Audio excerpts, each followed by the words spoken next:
Why does modern cinema suck so much? David Stewart here. Had a good little conversation about this on the channel. I wanted to make a full video on it to give you a lot of my thoughts. Why does modern cinema suck?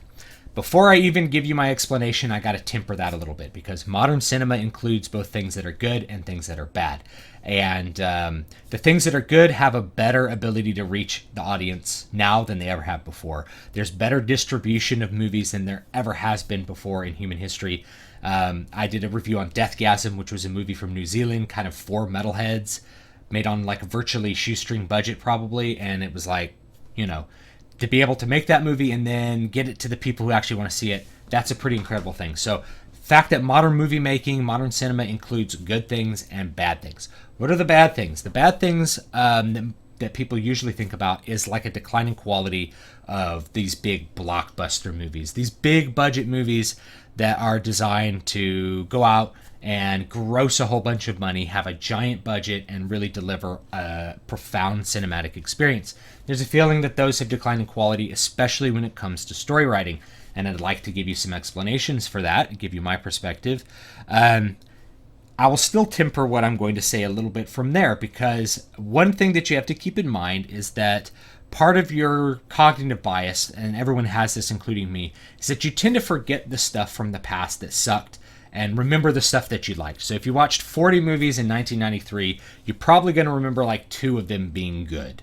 And that's just the way that the human mind works. The stuff that isn't interesting or is bad, we tend to just sort of forget that it exists. We remember that Jurassic Park was really good, like back in 1994, but we don't really remember anything else from 1994 that was particularly bad, because when you watch a movie and it's not that good, you just kind of forget about it when it's 25 years later. So one thing you have to keep in mind is that even though there were great movies in the past, not all movies in the past were great. There were still plenty of stinkers back in the day, and you have to recognize that. That being said, some of these really big movies have still gone downhill, but I'm going to temper it one more time, is that even a bad movie like Force Awakens, which you guys know I don't like, even a bad movie has things in it that are good. So there's virtually no movie that's going to be made for $200 million that is going to have everything in it suck. Now, if you think of Force Awakens, a lot of people said that they liked the special effects, and I get that. I wasn't necessarily a fan of the special effects. However, there were like visual scenes in the movie that I thought were really, really good and were very effective and were beautiful for their own merit. You had these shots of like these destroyed, Star Destroyers. You had some really, really cool visual spaces like on the Starkiller base. And even though I think Starkiller base was a stupid idea, that doesn't mean that like everything that was shot surrounding that Starkiller base was done poorly. But all of these sort of visual knickknacks, and some people say like, oh, I went to the movie and I really liked the special effects. To me, that's like saying I really like the record because of the packaging. It's like, it's kind of a trivial thing if it doesn't like support, what's inside. What's inside the packaging is probably what really counts. So when special effects serve a story, that's what I care about. I really care about the story more than anything else. And I think stories have gotten worse in that cinematic space over the last few decades. And the main reason that I think that they have, I think it has to do with business and not so much. It's not like the people in Hollywood are stupider. It's not that the audience has gotten that much stupider, although people can make cases for that. Like our education system's gotten worse, but it's not the main reason that I think that movies suck. I think it has more to do with marketing and business decisions that have made movies worse, because the trade-offs that you think about when you make a movie end up producing a worse product artistically, but it makes more money for the studio. And the studio is a business. All they really care about is going to be making money. That's what they're into doing. So anything that makes them an extra dollar, they're going to do it. So marketing is the big one. And the reason that stories have gotten a little bit simplified and a little bit stupid over the years is because you're trying to capture a bigger market, and you're trying to do it on two fronts. The first one is age. 25% of the U.S. population is under the age of 18, and you're going to find similar demographics in other countries. Sometimes more, sometimes less, but you're looking at 20%, 25% of a population is going to be under the age of 18. If you write a story and you create a movie that people under the age of 18 don't have a good chance of understanding, there's a pretty good chance that they're not going to end up liking the movie, or it's just not going to end up being profitable from week to week, and the word of mouth is not going to pick up, those sorts of things. So you got to make a movie that's simpler and easier for a child to understand. And you also see this in the reduction of movies that should be R, like RoboCop 13 was PG-13, or RoboCop 3 was PG-13 after RoboCop 1 and 2 were basically NC-17 for violence. You're watering down a movie. This is an example from like 25 years ago or something, but it still kind of holds up. You're watering down the content of the movie to try to capture that teenage demographic because they spend a lot of money at the movies. So you try to get that market and you try to get as much money out of them as possible. Same thing with family movies. If you make a movie that really appeals to families, you can sell 5 tickets for one outing instead of 2. So if you can get parents to take their kids to a movie, that's 4 or 5 tickets because you have mom, dad, couple kids, and maybe a kid's friend or something. You have 5 tickets instead of 2. So if you do a rated R movie, it's just going to be like a couple of people going together. That's going to be it. You're not going to have these big groups. So that family market, that's an easy way to sell a lot of extra tickets, and some movies go directly for that. They don't care about the adult audience as well at all. But if you're spending $200 million on a movie, you're really going to want to get that plus adults. And the thing is, if you have a simpler story that kids can understand, that doesn't necessarily translate into adults not liking it. So adults can still enjoy simple, easy to understand plots and easy to understand stories without super complex characters. And if an adult leaves the movie theater like, well, I guess it was a little bit simple, they're not going to necessarily think that bad if it was pretty effective or there was a lot of other things about the movie that they really enjoyed. The fact that the story was understandable by an 8-year-old or a 5-year-old, that's not going to matter quite as much to them. Obviously there's going to be, there's your standard definitely family movies that are out there, but if you think of Force Awakens, it's trying to capture everyone from age 5 to age 500, as much of the market as will go see the movie as possible. So the more you can get that younger market, the more money you're going to make, and that means sort of giving up satisfying to a really strong degree your adult market. So that's part of it as well. You also are looking at an international audience, because you're not going to be making a lot of money just selling tickets in the United States. You need to be selling them in Europe, in China, and Japan, or wherever else, India, wherever else people are going to go to the cinema a lot. And that means that you have to have a more universal story. So that right away for a lot of blockbusters means that they need to be basically like Force Awakens, something that where the plot and the dialogue is understandable through translation, or is understandable to people who speak English as a second language, that the plot is understandable by other cultures and doesn't rely super heavily on the idioms of that particular culture. So just as an example, you couldn't make a movie that relies really heavily on idioms in the South United States or idioms in East Texas, and expect it to do well in international markets, because there'd be these things that people say that just wouldn't make sense to anyone who isn't from East Texas or isn't from the United States. Likewise, you couldn't really expect a movie that's about, Korean folklore. You could expect it to do okay in international markets, but you're not going to expect it to be like Force Awakens. So you tend to try to make the story as understandable in as many different cultures as possible. That's not a bad thing. That's not a bad thing to make a more universal story. It's just you're going to give up certain things that are going to have a bigger impact to very selected people. So that's the other thing. And the reason that studios really are trying to maximize their market, they're trying to serve as many people as possible, has to do with the expense of the movie. $200 million, you need to make the money back. You're probably going to spend $200 million plus another $200 million promoting it worldwide.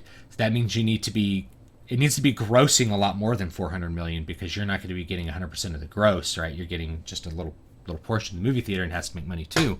So you need to be selling like $1 billion to really be making a lot of money on this movie. However, even if you make a modest profit on it, if it's $100 million profit, $100 million is a huge amount of money. It's an unbelievably large amount of money, and it definitely recoups the investment. If we were to scale that down and you were to make a $5 million movie, market it for $5 million, you spent $10 million on the movie, and it makes you $20 million, that's a huge profit, right? You've doubled the expense of making the movie. But it's still only $10 million compared to, even if you make a much smaller margin on a $200 million movie, if that smaller margin adds up to $100 million, that's 10 times as much money to make that one Force Awakens type movie versus to make the little small $5 million budget movie. It doesn't mean the $5 million small budget movie doesn't get made. It just means that the studio is not going to be looking at it the same way as they are that. If you make a $5 million movie and it bombs, the losses are comparatively small compared to if you make a $300 million movie and it bombs. Right, so when you make a $200 million movie, the goal is to at least break even and then make some extra money. You don't want to just break even because you want more money, right? The goal is to make money, so you're not really going to be pushing to like quadruple your money as much as just make a good, sizable profit, and you're going to make more money on the blockbuster. So you're gonna look at all those trade-offs a little more. And a little more critically. And the last thing I'll say, and this really has to do with something I've noticed over the last 5 maybe plus years of these blockbuster movies in the cinema, is it's not just all this stuff. One last part before I get to this, the running time. About 20 years ago, they started cutting all the movies down to like 87 minutes to get one extra showing per day at the cinema. And that resulted in a lot of bad movies. And there were movies that really suffered from being sort of left on the cutting room floor. And the one that I can remember very, very clearly was Star Trek Insurrection, which they edited out about 20 or 30 minutes worth of movie that would have made the movie a lot better. But they had to get it down to that like 88-minute runtime to get it in the cinemas. And what happens is that there's sort of this standardized structure to Hollywood screenplays where it has all these certain beats, it includes all these things. There's like an A, B, and C story. And if you think of something really formulaic like a traditional Disney cartoon movie, you have like these certain characters, you have these sidekicks, and you have all these you have usually 2 little subplots. And as you shrink the total amount of time that you have on the screen, you're cramming more and more story into smaller and smaller space, which leaves you less opportunity to make those stories effective, meaningful, have an impact, or to just have enough space to have enough dialogue to even communicate the story. And I think I remember watching another family movie called Planes with my wife, I guess years ago. I think we might have taken my niece to go see it. And anyway, we watched it, and there was this weird little like romantic subplot with like 2 of the planes liking each other. But they only had like 1.5 scenes of this subplot because the movie was 80 minutes long. So you just cut out that. You should have just cut that whole little subplot out. So as you shrink the movies down, it gets harder and harder to tell a story in the same amount of space. You look to modern cinematography techniques, and they cut things really, really short. So you may only get like 15 frames of visual information to figure something out. That's like less than 1 second worth of stuff. But the studios are really good at knowing exactly how much visual information they can give you for you to figure out what happened in any given scene. So things are cut a lot tighter now than they used to, which makes the movie more action-packed but reduces tension. I addressed that in another video. So the total shortening of the movie run times has a big impact. But this last thing that I really get to is really has to do with, like, if I think about the Marvel movies, I guess the Disney action movies, if I think about those in particular, but there's other studios that do this. What you've lost is context. So the plot doesn't matter. The story just gets kind of like leveled down to the simplest level that you can to communicate to like a 5 or 6 year old mind, right? And some people may be 15 and have a 5 or 6 year old mind as well, and you want them to be entertained. So the story's leveled down really low. and you fill up the movie with as much action as possible. Because the biggest fear is that somebody's going to be bored. If somebody's bored by your blockbuster movie, that's a really, really bad thing. You want to keep them stimulated at all times. Stimulated is sort of a hedge of a bet from tension. And tension's the thing that really makes people interested in movies.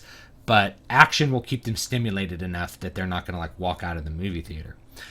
So you fill it with as much action as possible, and then rather than having moments of dialogue that are really context driven, that have to do with serving the plot and moving the plot forward, the plot can be moved forward completely visually, and instead you have these moments that are intended to be emotional. They have an emotional impact that would be abstracted from the plot itself. So the emotional impact of a given scene has nothing to do with the plot. And so, you may have like Iron Man gets sad that like a child dies. Rey has this disturbing vision from this lightsaber.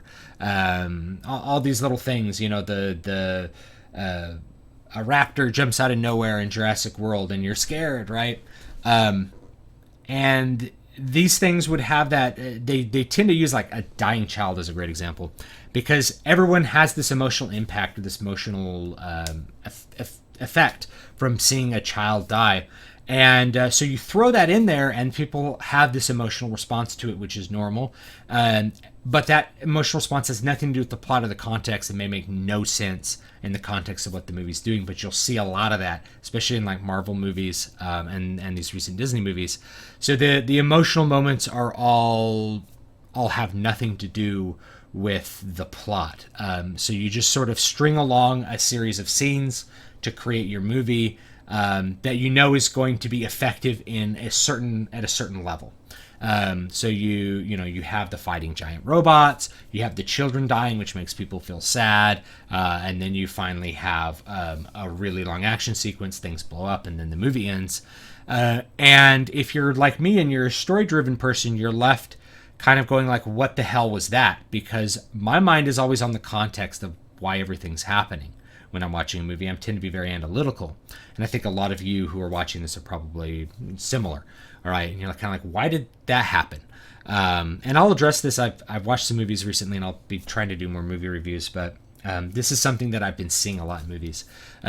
As you shrink the movie down, as you try to broaden the audience as much as possible in order to recoup these huge investments, you tend to sacrifice all the stuff that goes into making a good movie and replace it with things that will make a minimally effective mediocre movie. Because that minimally effective movie ends up making you more money overall than if you had made a really, really effective movie. Because if you made a really, really effective movie, it would have been, people under 18 don't understand it, maybe. So you lose that. Or it's rated R, and no one who's that 15-year-old with that $20 from his mom is not going to go see the movie. You're losing out on this huge spending potential from that market. Parents won't take their kids to go see it, so you're losing out on all these different things that would make the movie be really, really possibly good. And instead, you replace them, you water it down, and you level the plot, and you throw in things that are of a minimal effectiveness level that people don't leave feeling bored or uninterested, and sometimes people even leave feeling moved, but they're not sure why. And so, you could try this with someone. Is like ask someone what the plot for, like, I don't know, pick a movie that came out in the last 5 years that was like a huge blockbuster. Ask someone to describe the plot for like Avengers 2 or something, and they're gonna think about it and they're like, I remember it being good, but what happened? They may have to stop and think about it a little bit because it's been a little bit more leveled. And I actually think the first two Avengers movies, they're actually not that bad. They actually do some of this stuff fairly well. There is context stuff, but I remember in like I think it was the first one, there was this moment where like Black Widow just says this thing about how she can't have children, which got a bunch of feminists upset, by the way, and Disney probably kept that in mind when they made their newest movie. But she says this thing like, you think I'm the only one who's not affected or something. She's like, I can't have kids, right? Now, in context, that made no sense. There was no reason, that had no effect on the plot. It had nothing on the story. It was just this moment of characterization to make you sympathize with the character, and it was probably pretty effective for most people. It's like you all of a sudden, anyone who's a woman might identify with that. You might identify with that that bad feeling of not being able to have like a family or have children or something like that. And so you sort of pique people's natural empathy, and they get interested in that character and what's going on. But that moment, it doesn't have anything to do with the story, really. It doesn't have a big impact from the story level. And that's what I really want to get into, is that you start replacing things that have a big, meaningful impact with things that have a lesser impact but are minimally effective still, to try to make sure that you at least get, the goal's, I guess the goal's not to make a 4-star movie. The goal is to make a 2.5-star movie that more people will see, right? That's what I'm really getting at. And it's almost all marketing to me. It's trying to get the biggest market and the best demographics for spending money. And that's what really matters when it comes to making a blockbuster now. Thank you so much for watching. Don't forget to like, comment, and subscribe. I have my book links down below if you'd like to read one of my stories. I would greatly appreciate it. I'm always appreciative of you watching. Please let me know what you want to see and what you want to hear in the comments down below. I'll be doing my best to get to that. Sometimes it takes me a long while, like getting to that idiocracy analysis, which I will get to. But eventually, hopefully, I'll be able to get to these things, and I really, really do appreciate the conversations, as always. So that's why modern cinema sucks. Y'all have a great day.